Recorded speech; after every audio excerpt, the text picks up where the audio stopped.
10वी प्रकरण 5 निर्देशक भूमिती त्याच्यातला 5.2 मधला आपण 12वा गणित बघतो आहे। आपल्याला सांगितलंय की AB जो रेषाखंड आहे त्याचे समान 5 भाग करण्यात आलेले आहेत। AB रेषाखंडाला आपण त्याच्यावर काय घेतलं PQRS असे बिंदू घेतले की जे AB ला काय करतात समान भागामध्ये विभागतात। आपल्याला PQR चे निर्देशक काढायचे आहे। आपल्याला A चे निर्देशक आणि B चे निर्देशक दिलेले आहेत। आपलं साध्य आहे बिंदू P Q R आणि S चे निर्देशक काढणे। समजा P Q R आणि हे बिंदू काय A आणि बिंदू यांना जोडणाऱ्या रेषाखंडाचे काय करतात 1 2 3 4 आणि 5 भागात विभागतात। बिंदू P Q R S हे काय करतात या AB रेषाखंडाला समान 5 भागात भाग करतात। समान म्हणजे एकरूप AP बरोबर PQ बरोबर QR बरोबर RS बरोबर SB। आता आपल्याला काय करायचं आहे P चे निर्देशक पहिल्यांदा आपण काढणार आहोत। मग P चे निर्देशक काढण्यासाठी पहिले आपल्याला त्याचं गुणोत्तर बघावं लागेल। मग गुणोत्तर बघण्यासाठी आपण भागाकार करतो म्हणून AP छेद PB PB आणि मग PB म्हणजे काय आहे तर PQ छेद QR छेद RS प्लस SB PQ अधिक QR अधिक RS आणि SB यांची बेरीज केली की आपल्याला PB मिळते। पण आपण काय आपल्याला काय माहिती आहे की हे सगळे कसे आहेत एकरूप आहेत म्हणून या प्रत्येकाच्या जागी आपण AP आणि AP असं लिहू शकतो। म्हणून AP अधिक AP अधिक AP अधिक AP 1 2 3 4 एकूण झाले 4 AP छेद AP गेला कुठलाही नाही म्हणजे 1 छेद 4 म्हणून बिंदू P हा काय करतो या रेषाखंडाला 1/4 या गुणोत्तरामध्ये विभागतो। बिंदू P चा x निर्देशक आपण काढणार आहोत। आपल्याला गुणोत्तरात पहिली जी किंमत असते ती n ची आणि दुसरी किंमत असते ती n ची।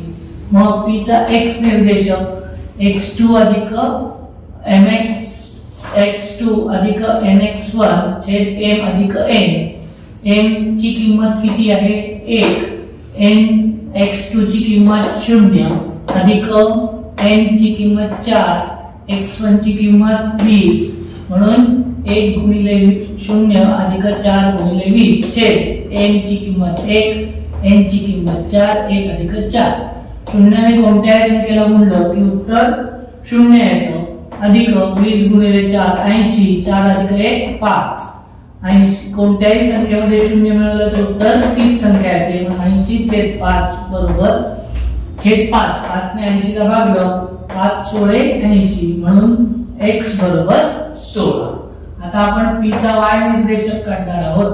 सूत्र होणार my2 अधिक ny1 छेद m अधिक n m ची किंमत 1 गुणिले y2 ची किंमत 20 अधिक n ची किंमत 4 y1 ची किंमत 10 20 गुणिले 1 20 20 अधिक 10 चौक 40 छेद 4 अधिक 1 5 20 अधिक 40 बरोबर 60 छेद 5 5 आणि 60 ला भागलं तर उत्तर 12 येतं। म्हणून P बिंदूचा x निर्देशक किती आहे 12। म्हणून P बिंदूचे x आणि y निर्देशक काय आहे 16 आणि 12 पहिले x चा नंतर y चा 16 आणि 12। आता आपण बघितलं की आपल्याला P चे निर्देशक मिळाले आणि आपल्याला B चे माहिती आहे। मग P आणि B मध्ये एकूण किती भाग होतात ते 1 2 3 4 भाग होतात। मागच्याच आपण गणितात बघितलं की 4 भाग असेल तर हा जो मधला बिंदू असतो तो कसा असतो त्या रेषाखंडाचा मध्यबिंदू असतो। त्यामुळे R हा काय आहे PB चा मध्यबिंदू आहे म्हणून R हा रेषाखंड PB चा मध्यबिंदू।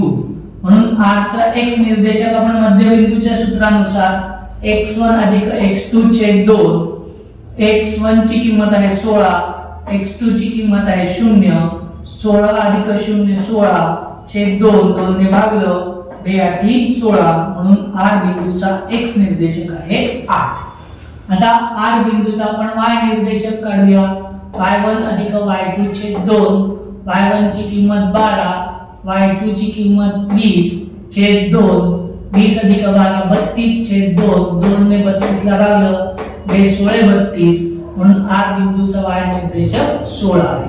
म्हणून R बिंदूचे x आणि y निर्देशक पहिले x 8 आणि नंतर y 16. आता आपण Q चा काय करणार आहोत, निर्देशक काढणार आहोत. PR PQ बरोबर QR आहे, म्हणजे Q सुद्धा हा काय आहे, PR चा मध्यबिंदू आहे. म्हणून Q हा रेषाखंड PR चा मध्यबिंदू आहे. Q चा x निर्देशक x1 अधिक x2 छेद 2 मध्यबिंदूच्या सूत्रानुसार. x1 ची किंमत 16, x2 ची किंमत 8. 16 अधिक 8 24 छेद 2, 2 ने भागलं 12 म्हणून Q चा x निर्देशक 12. Q चा y निर्देशक y1 अधिक y2 छेद 2. Q चा y निर्देशक 12 अधिक 16 छेद 2. 16 अधिक 12 28 छेद 2, 2 ने 28 ला भागलं, उत्तर 14. Q चा y निर्देशक 14. म्हणून Q चे x आणि y निर्देशक पहिले x चा निर्देशक 12, y चा निर्देशक 14. तसंच S हा काय आहे, RB चा मध्यबिंदू आहे. त्यामुळे मध्यबिंदूच्या सूत्रानुसार S चा x निर्देशक x1 अधिक x2 छेद 2.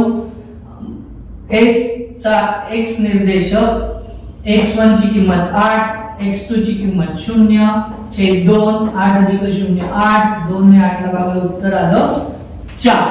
आता आपण S चा y निर्देशक बघणार आहोत. म्हणून y1 अधिक y2 छेद 2 म्हणून S चा y निर्देशक 16 अधिक 20 छेद 2. 16 अधिक 20 होतात 36 छेद 2, 2 ने 36 ला भागलं की उत्तर येतं 18. म्हणून S चा y निर्देशक 18. आणि म्हणून S चे x आणि y निर्देशक पहिला x चा 4 आणि नंतर 18. अशा प्रकारे आपण PQR चे निर्देशक काढू शकतो.